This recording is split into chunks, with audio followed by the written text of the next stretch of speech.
ہوا ہے. ہو سکتا ہے ٹھیک ہو سکتا ہے ٹھیک نہ بھی ہو، لیکن ہمیں اس سے کوئی غرض نہیں کہ کوئی مناتا ہے یا نہ منائے، ہم آقا کے دیوانے اس کو مناتے رہیں. آقا علیہ السلام کی امی جان سیدہ آمنہ رضی اللہ تعالی عنہا، حضور کی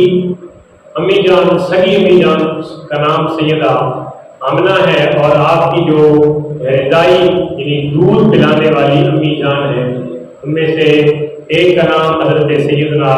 سیدتنا حلیمہ سعدیہ رضی اللہ تعالی عنہا. یہ بھی آپ کی امی جان ہے، لیکن انہوں نے حضور کو بچپن میں پالا. اور آقا علیہ السلام کی امی جان فرماتی ہیں کہ جب آقا علیہ السلام کی ولادت کا وقت قریب آ جاتا ہے، یہ دو باتیں آپ سے روایت ہیں، یعنی حضور کی والدہ فرماتی ہیں. مختلف سیرت کی کتابوں میں، سیرت نگاروں نے اور احادیث مبارکہ میں بھی اس روایت کو نقل کیا گیا کہ آپ فرماتی ہے کہ آقا علیہ السلام کا وقت ولادت جب قریب ہوا تو میں نے دیکھا کہ ایک علم، ایک جھنڈا، علم بالمشرق و علم بالمغرب و علم علی ظہر الکعبہ، کہ میں نے دیکھا کہ ایک جھنڈا، بہت بڑا جھنڈا مشرق میں لگا ہے، اور ایک بہت بڑا جھنڈا مغرب میں لگا ہے، اور ایک کعبے کی چھت میں لگا ہے. یعنی یہ تین جھنڈے آپ کی امی جان فرماتی ہے میں نے دیکھے. اب یہ ممکن کچھ لوگ اس کو جب عقل کے ظاہر ہے اس پہ تولیں گے تو یہ بات کا سوچنے میں بندہ مجبور ہو جاتا ہے کہ مکہ پاک کی دھرتی میں بیٹھ کر یہ تین مشرق اور مغرب اور کعبہ کی چھت یہ دیکھ لینا. میں نے کہا یہ ممکن ہے، یہ ممکن ہے. اس کی وجہ یہ ہے کہ جب آنے والی اتنی مبارک ذات ہے کہ جس کے متعلق حضور کی والدہ فرماتی ہے کہ خارج منی نور، مجھ سے ایک نور خارج ہوا نکلا، اضاء لہ رسول شام، تو اس نور کے روشنی کی وجہ سے میں نے شام کے محلات دیکھے. اب ایک والدہ اپنے بچے کی پیدائش پہ جو نور چانن ہوا نا، جو روشنی ہوئی، اس روشنی پہ اللہ تعالیٰ نے اس والدہ کو اتنا مطلب دنیا دکھا دی کہ آپ مکہ کی سرزمین میں بیٹھ کے آپ کہتی ہیں مجھے شام کے محلات دکھائی دیے. اور دوسری روایت میں آپ فرماتی ہے کہ میں نے دیکھا کہ بصرہ میں جو بصرہ کی گلیوں میں جو اونٹ چل رہے ہیں نا، ان اونٹوں کی کوہانے بھی مجھے نظر آئی. یہ بوقت ولادت کی بات ہے. ظاہر ہم ولادت کا تذکرہ کیوں کرتے ہیں؟ ایک بات ہے نا، ایک سوال ہے کہ یار تم ولادت کا تذکرہ کیوں کرتے ہو؟ باقی باتیں بھی تو ہے. ہاں ہم کہتے ہیں ولادت کا تذکرہ ہم اس لیے کرتے ہیں کہ حضور کی ولادت دنیا کی تمام بچوں کی ولادت سے ایک عجیب و غریب طریقے سے ولادت ہوئی. آپ کی وقت ولادت میں جو واقعات رونما ہوئے وہ کائنات میں کسی اور بچے کی پیدائش میں رونما نہیں. ظاہر ہے اتنا بڑا مقام جو ہے تو پھر ہم وہ ولادت کی باتیں بھی ذکر کرتے ہیں، سیرت کی باتیں بھی ذکر کرتے ہیں، پھر آپ کے اسوے کی باتیں بھی ذکر کرتے ہیں، آپ کے سارے کاموں کے ذکر کرتے ہیں. لیکن ولادت میں اسی طرح فرمایا، آپ کو متعلق فرمایا گیا ولد نبی مختون. آقا علیہ السلام جب پیدا ہوئے تو آپ ختنہ شدہ پیدا ہوئے. اب کائنات میں یہ اصول ہے کہ بچہ پیدا ہوتا ہے اس کے بعد اس کے ختنے کروائے جاتے ہیں، جتنے عرصے بعد مرضی کروا لیں. لیکن آقا علیہ السلام کی پیدائش ہوئی تو دنیا کائنات سے الگ طریقے سے ہوئی کہ رسول اللہ پیدا ہوئے تو آپ پہلے سے ختنہ شدہ پیدا ہوئے. تو یار جب اتنی فضیلتیں ہو، جب اتنا مقام ہو، جب اتنی باتیں کسی ایک ہستی میں ہو تو ہم کیوں نہ اس کا ذکر کریں؟ تو لوگوں کو بتاتے ہیں کہ بھائی آنے والی ذات وہ عام ذات نہیں ہے. کہ آپ کے متعلق تو فرمایا گیا بچے جب پیدا ہوتے ہیں تو ظاہر ان کو ظاہری صفائی کی ضرورت ہوتی ہے، لیکن آقا علیہ السلام جب پیدا ہوئے تو معطر مطہر، آپ پیدا ہوئے پاک صاف، آپ کی جو ماں مبارک کے درمیان سے آپ نکال تھے وہ نکلی ہوئی،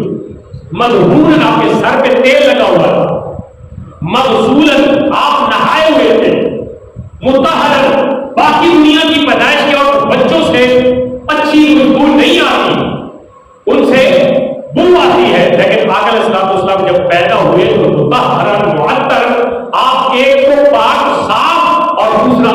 جسم مبارک سے خوشبو کے حلے آ رہے. تو اب میں نے یہ ولادت کی بات اس لیے 3-4 باتیں آپ کو سنا دی ہیں ولادت کے حوالے سے کہ خاص ولادت باسعادت کے متعلق آپ کو یہ پتا ہونا چاہیے کہ رسول اللہ صلی اللہ علیہ وسلم کی ولادت باسعادت کے وقت جو واقعات رونما ہوئے اور آپ بلکہ آقا علیہ السلام جب ولادت کے بعد جب چھوٹے بچے ہوتے تھے تو چھوٹے بچے ظاہر ہے ماں ان کو گھوڑے میں ڈال دیتی ہیں پھر لوریاں دیتی ہیں پھر تو حضرت آپ کے چچا جو تھے نا حضرت عباس رضی اللہ عنہ تو حضرت عباس آپ سے بہت پیار کرتے تھے تو تقریباً شروع سے ہی وہ اسلام انہوں نے قبول کر لیا تھا. تو وہ فرماتے ہیں کہ میں دیکھتا تھا کہ میرا بھتیجا یعنی محمد صلی اللہ علیہ وسلم وہ جھولے میں پڑے ہوئے ہیں اور آپ جھولے میں بچہ سویا ہوا نہ ہو تو جاگ رہا ہو تو اس کی عادت ہوتی ہے کہ وہ انگلی جو ہے وہ ایسے ایسے کرتا رہتا ہے یا ہاتھ ویسے ایسے ہلاتا رہتا ہے. سمجھ آ رہی میری بات نہیں؟ تو آپ جھولے میں نا ایسے ایسے انگلی ہلا رہے تھے. تو حضرت سیدنا عباس فرماتے ہیں کہ میں نے جب حضور بڑے ہوئے نا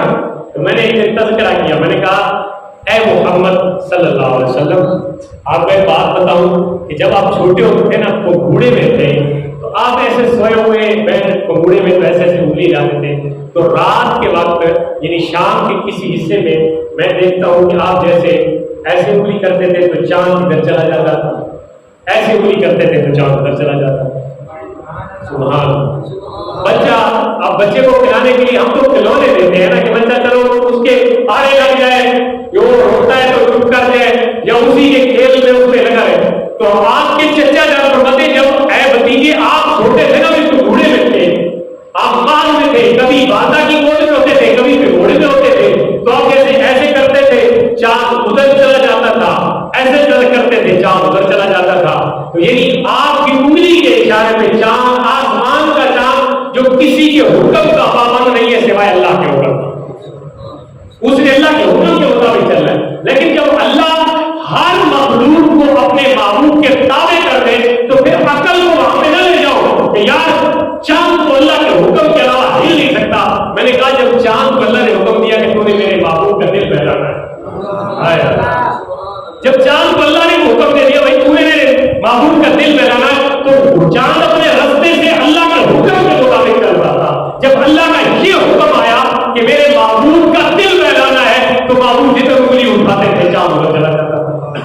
وہاں پہ بھی اللہ کا حکم تھا, یہاں پہ بھی اللہ کا حکم, چاند جھک جاتا ادھر جدھر انگلی اٹھاتے مہد میں کیا ہی چلتا تھا اشاروں پہ کھلونا لوٹا. ہم تو لکڑی کے پلاسٹک کے کھلونے لے کے آتے ہیں نا, تو اللہ تعالیٰ نے جو محبوب کے لیے کھلونا بنایا وہ لکڑی پلاسٹک کا نہیں ہے. دنیا تو وہاں پہ آباد ہونے کا سوچ رہی ہے کہ وہ کھلونا لکڑی کا نہیں تھا بلکہ وہ کھلونا نور کا تھا. کیا ہی چلتا تھا اشاروں پہ کھلونا لوٹا. آپ کے چچا جان نے جب یہ بات بتائی نا بھتیجے, میں دیکھتا تھا کہ چاند ادھر ادھر ہلتا تھا انگلی اٹھاتے تھے. آپ نے اس سے بھی اگلی بات کی, آپ نے کہا چچا جان آپ کو ایک اور بات بتاؤں, آپ تو شاید حیران ہو رہے ہوں گے نا کہ میں انگلی ادھر ادھر کرتا تھا تو چاند ادھر ادھر چلا جاتا تھا, تو آپ شاید حیران ہو رہے ہوں گے. وہ کہتے ہیں میں اگلی بات بتاؤں آپ کو. اگلی بات کیا ہے؟ فرمایا کہ جب اللہ تبارک و تعالیٰ کسی چیز کی تقدیر لکھتا ہے نا, یعنی اللہ تعالیٰ کے حکم سے تقدیر لکھی جاتی ہے, تو جن کلموں سے وہ تقدیر لکھی جاتی ہے ان کلموں کے لکھنے کی آواز بھی مجھے سنائی دیتی ہے. سبحان اللہ. کوئی کہنے مطلب جہاں پہ الفاظ ہی ختم ہو جاتے ہیں, اس سے آگے تو الفاظ ہی نہیں ہمارے پاس, الفاظ ہی ختم ہو جاتے ہیں. کیا فرماتے ہیں کہ اللہ تعالیٰ نے مجھے اتنا مقام دیا ہے, اتنا قرب دیا ہے کہ جو اللہ کی تقدیر کے چلنے کی آوازیں ہیں نا, وہ اللہ کے تقدیر کے چلنے کی آوازیں بھی مجھے سنائی دیتی ہیں. آپ کو یہاں تک حیران ہوئے کہ چاند جو ہے ادھر ادھر ہو رہا تھا, تو میں آپ کو اس سے اگلی بات بتاؤں جو کائنات میں کوئی اور نہیں سن سکتا اور نہ ہی کسی کا خاصہ ہے اور نہ ہی کوئی سن سکتا ہے. یہ خاصہ صرف اور صرف امام الانبیاء محبوب دو سرا جناب محمد مصطفیٰ صلی اللہ علیہ وسلم کا ہے کہ آپ فرماتے ہیں میں پیگوڑے میں تھا تو چاند ادھر ادھر اشارے پہ چلتا تھا، لیکن مجھے اللہ کے تقدیر کے قلم کے چلنے کی آوازیں بھی سنائی دیتی تھی۔ یہ وقت ولادت باسعادت اکثر یہ پوچھا جاتا ہے کہ ہمارے ہاں مختلف طریقوں سے خوشی اظہار پسند یا خوشی سے یہ مراد نہیں ہوتا، کیونکہ اصل میں تب سے لگنا شروع ہوئی ہے جب ہم نے خوشی سے یہ مراد لیا کہ بندہ بھنگڑے ڈالے، کنجر نچوائے، میراثی لے آئے، اور یہ جو گل بپارا ہے نا، یہ کروڑوں خوشی ہوگی۔ جب سے ہمارا معاشرتی نظام اس کو خوشی سمجھنے لگا ہے تو ہمارے اوپر دھبے لگنے شروع ہو گئے کہ آپ کیسے لوگ ہیں کہ آپ جشن اور خوشی یہ کیسی بات ہے۔ میں نے کہا بھائی، آپ جس چیز کو خوشی سمجھ رہے ہیں نا وہ خوشی نہیں ہے۔ خوشی دراصل قلبی جو کیفیت ہوتی ہے، دل کا جو ایک حالت ہوتی ہے، وہ کبھی غمگین ہوتا ہے، کبھی خوشگوار موڈ میں ہوتا ہے۔ جب وہ قلبی حالت انسان کی خوشگوار موڈ میں ہوتی ہے اسی کو تو خوشی کہتے ہیں۔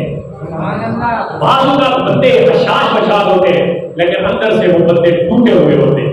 تو اس کا مطلب یہ تو نہیں ہوا کہ ظاہر ایک بندہ حشاش بشاش چہرے والا ہے اور اندر سے تو وہ کتنا غموں کا دریا سمندر اپنے اندر اس نے روکا ہوا ہے۔ تو یہ ضروری نہیں ہے کہ ظاہر خوشی ہو اور اندر میں تو غم کے دریا ہو۔ یہ بھی ہو سکتا ہے کہ ظاہر بندہ جھوٹ پھوٹ کر رو لے لوگوں کے سامنے لیکن اندر سے انسان خوش ہو رہا ہو، جس کو منافقت کہتے ہیں۔ تو یہ دونوں طرح ممکن ہے، لیکن رسول اللہ صلی اللہ علیہ وسلم کے بارے میں خوشی کا یہ مطلب ہے کہ ہم دل و جان سے اور ہمارے قلوب و اذہان، ہمارے دل خوشی سے کھلکھلا اٹھے ہیں، جھلجھلا اٹھے ہیں۔ کیوں کہ آقا علیہ الصلوۃ والسلام نے آ کر انسانیت کو قدر دلا دی۔ انسانیت کا میں نے اس لیے ذکر کیا کہ رسول اللہ صلی اللہ علیہ وسلم کی آمد سے پہلے آپ نے عرب کے حالات، تاریخ اسلام پڑھی ہے، قبل الاسلام بھی پڑھی ہے، بعد الاسلام بھی پڑھی ہے۔ تاریخ اسلام، تاریخ انسانیت قبل الاسلام یعنی رسول اللہ صلی اللہ علیہ وسلم کی ولادت سے پہلے جو انسانوں کا حال تھا، مردوں کا یہ حال تھا کہ ان کی منڈیاں لگتی تھی، عورتوں کا یہ حال تھا کہ انہیں زندہ درگور کر دیا جاتا تھا، ان کی کوئی قدر و قیمت نہیں تھی، انہیں وراثت کے طور پہ تقسیم کر لیا جاتا تھا۔ یہ عورت کی قدر تھی اور مرد کی یہ تھی کہ انہیں جناب بھاگ کر بازاروں کو زینت بنا کے وہاں پہ خرید و فروخت کر دی جاتی تھی۔ لیکن رسول اللہ صلی اللہ علیہ وسلم 12 ربیع الاول شریف کو جب ان کی ولادت ہوئی تو ہوا کیا کہ جو منڈیوں میں بکنے والے تھے وہ منڈیوں کی زینت نہیں بنے، بلکہ ان کو اللہ تعالیٰ نے عزت و تکریم کا تاج پہنا دیا۔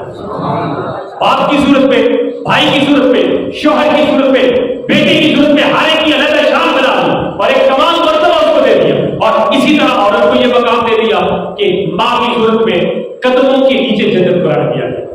عورت کو بہترین جنت کا ساتھی قرار دے دیا گیا، بہن کی اچھی پرورش اور دیکھ بھال کرنے والے بھائی کے لیے جنت کا سرٹیفکیٹ عطا کر دیا گیا۔ یعنی غرض ہے کہ عورت کو اور مرد دونوں کو رسول اللہ کی آمد کے صدقے، آپ کی پیدائش اور آپ کی ولادت کے صدقے سے عزت اور تکریم انسانیت کو دے۔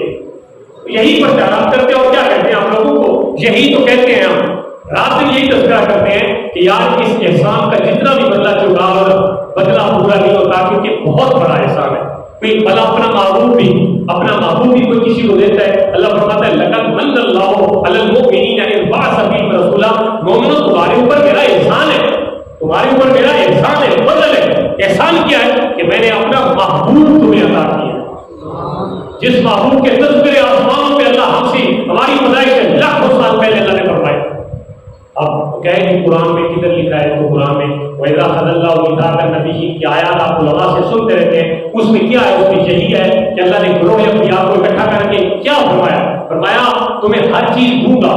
نبوت، رسالت، کتابیں، شریعتیں، عزت، مقام، مرتبہ، یہ سارا کچھ دوں گا، لیکن سارا کچھ عطا کرنے کے بعد پھر میرا آخری رسول تمہارے پاس آئے گا، تمہارے پاس میرا رسول آئے گا اور وہ کیا کرے گا؟ جو تم اپنے امتیوں کو بتاتے رہے نا کہ اللہ ایک ہے، اسی کی طرف لوٹ کے جانا ہے، اسی کی عبادت کرنی ہے، وحدہ لا شریک ہے، اس کا کوئی ساجی اور شراکت دار نہیں ہے، تو جو تم پیغام دیتے رہے نا تو میرا محبوب آ کے اس پیغام پہ مہر لگا دے گا، اس پیغام پہ مہر لگا دے گا۔ اور یہ تذکرے کوئی ہم نے جلسہ تو نہیں کیا، یہ تذکرہ ہم نے تو نہیں کیا، یہ ہماری پیدائش سے، ہماری جنریشن سے کروڑوں سال پہلے جب آدم علیہ السلام بھی نہیں بنے تھے، تمام انبیاء کی روحوں کو اللہ نے سر عرش اکٹھا فرما کے یہ بات فرمائی تھی تو اس کا مطلب ہے تذکرے تو کب سے ہو رہے ہیں نا، کوئی آج سے تو نہیں ہوئے، صرف رنگ بدلتا ہے، وقت بدلتا ہے، ضابطے بدل جاتے ہیں، طور طریقے بدل جاتے ہیں۔ ایک وقت وہ تھا کہ سیدنا حضرت ابی حمزہ رضی اللہ تعالیٰ عنہ اور سیدنا حضرت مصعب بن عمیر رضی اللہ تعالیٰ عنہ جو بڑے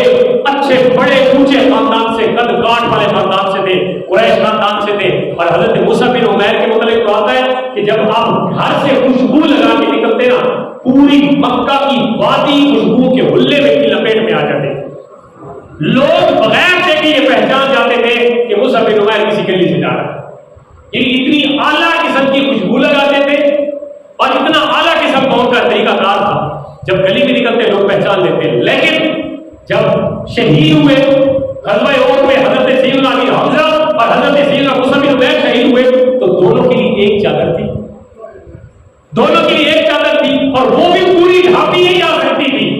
یا کسی صحابی کو اگر کفن دیا گیا تو پوری طرح کفن بھی نہیں تھا 3 کپڑوں والا، حالانکہ شرعی طور پہ 3 کپڑے ہی تھے، اس وقت بھی 3 کپڑے تھے، اب بھی 3 کپڑے، لیکن اس وقت ان بڑے بڑے جلیل القدر صحابہ کرام کو ایک چادر میں کفن دیا گیا، اور وہ بھی چھوٹی چادر میں۔ کیوں؟ اس وقت وسعت نہیں تھی، اس وقت یہ سسٹم نہیں تھا، یہ لوگوں کے پاس دولت کے ریل پہ نہیں تھی، غریب لوگ تھے اس وقت، ابھی اسلام پنپ رہا تھا، ابھی اسلام اپنا جلوہ دکھانا چاہ رہا تھا، ابھی اسلام پھیلا جا رہا تھا۔ جو اسلام پھیلتا گیا، پھر وہ وقت بھی آیا کہ سیدنا عمر فاروق کا دور ہے تو زکات لینے والا کوئی نہیں ملتا تھا۔ اسلام پہ مختلف ادوار آتے رہے، یہ ضروری نہیں ہے آپ کہتے تو پھر ہم کہتے ہیں جی اچھا اس وقت حضرت امیر حمزہ سے تو بڑا کوئی نہیں نا، حضرت امیر حمزہ نے ایک چادر میں کفن لیا تو آپ بھی ایک چادر میں لیتے۔ آپ جو کہتے ہیں کہ جو کام صحابہ کرے وہی کرو، اس کے علاوہ نہ کرو، تو میں نے کہا پھر حضرت امیر حمزہ ایک چادر میں نہ ہو میں آپ 3 کپڑے نہ لے، آپ کہ میں بھی ایک کپڑا نہیں، میرے بھائی وقت کے تقاضے ہیں۔ اس وقت حضرت سیدہ آمنہ فرماتی ہے میں نے دیکھا کہ 3 جھنڈے لگے، ایک مشرق میں، ایک مغرب میں اور ایک زار کعبہ پہ۔ میں نے جناب عبد المطلب سے یہ ذکر کیا کہ میں نے وقت ولادت بڑی عجیب صورتحال دیکھی کہ 3 جھنڈے اور میری نظر پوری مشرق پہ اور پوری مغرب پہ، مشرق مغرب یہ نہیں کہ انہوں نے 7 والا مقام دیکھا، پوری مشرق دیکھی انہوں نے اور پوری مغرب دیکھی۔ تو میں نے دادا جان سے پوچھا کہ یہ کیا معلوم ہوا؟ آپ نے فرمایا جو آ رہا ہے نا، جو آ رہا ہے اس کی پیدائش میں اللہ نے یہ اعلان فرمایا کہ یہ نبی کوئی عام نہیں، اس کی حکومت مشرق میں بھی ہوگی اور مغرب میں بھی ہوگی، کعبہ اس کا مرکز ہوگا، کعبۃ اللہ اس کا مرکز، زار کعبہ پہ بھی جھنڈا لگا۔ اور یہ جھنڈیاں ہم تو چھوٹی چھوٹی جھنڈیاں اپنی مثال کے مطابق، کیونکہ مہنگائی کا دور ہے، 500 600 یا 1000 روپے لگا کے وہ جھنڈا لے لیتے ہیں چھوٹا سا، یہ چھوٹی جھنڈیاں لے لیتے ہیں۔ وہ جھنڈے جو جبرائیل لے کے آئے ہوں گے اور پھر انہوں نے مشرق و مغرب اور کعبے کی چھت پہ لگائے ہوں گے، ذرا مسلمانوں غور کرو ان جھنڈوں کا سائز کیا ہوگا اور جھنڈوں کی کیفیت کیا ہوگی۔ اور پھر اگلی بات میں آپ کو سناؤں، یہ وہ گواہیاں ہیں جو ناقابل تردید گواہیاں ہیں۔ حضرت عثمان بن ابی العاص رضی اللہ تعالیٰ عنہ،